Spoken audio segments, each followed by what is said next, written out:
भारत जकात माझी परगना की तरफ से बीएलआरओ को सौंपा गया ज्ञापन।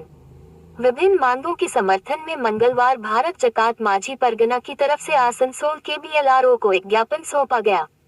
इस बारे में पत्रकारों को जानकारी देते हुए संगठन के राज्य कमेटी के सदस्य मनोज सुसुरिया ने बताया कि भारत जकात माझी परगना के आसनसोल दक्षिण ब्लॉक की तरफ से आसनसोल के बीएलआरओ को एक विज्ञापन सौंपा गया।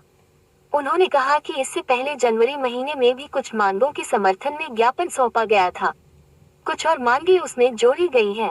उन्होंने आदिवासी समाज के लोगों को सरकार द्वारा पट्टा दिए जाने की मांग की।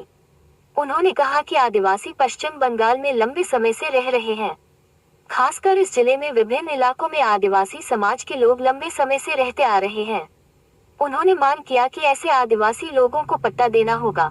उसके साथ ही उन्होंने आदिवासियों के पवित्र माझी थान जाहिर थान के रखरखाव और कुछ जगहों पर इनके निर्माण की मांग की। उन्होंने कहा कि और भी कुछ मांगे बीएलआरओ के सामने रखे गए।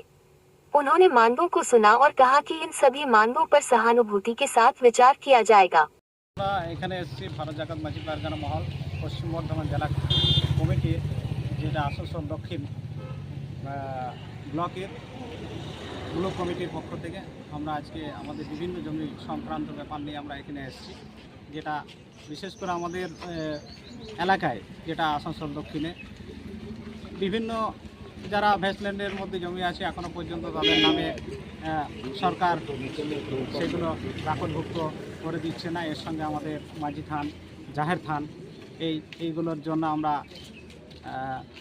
গত 7ই জানুয়ারি একটা পশ্চিম বর্ধমান জেলা কমিটির পক্ষ থেকে একটা ডেপুটেশন দিয়েছিলাম এবং সেখানে আমরা এই দাবিগুলো দিয়েছিলাম। সেগুলো আজকে আমাদের আসানসোল দক্ষিণ মূলক কমিটির পক্ষ থেকে আজকে আমরা ওই ব্যাপার নিয়ে তদন্ত করলাম যে এবং বিএলআর সাহেবের সঙ্গে আমরা দেখা করলাম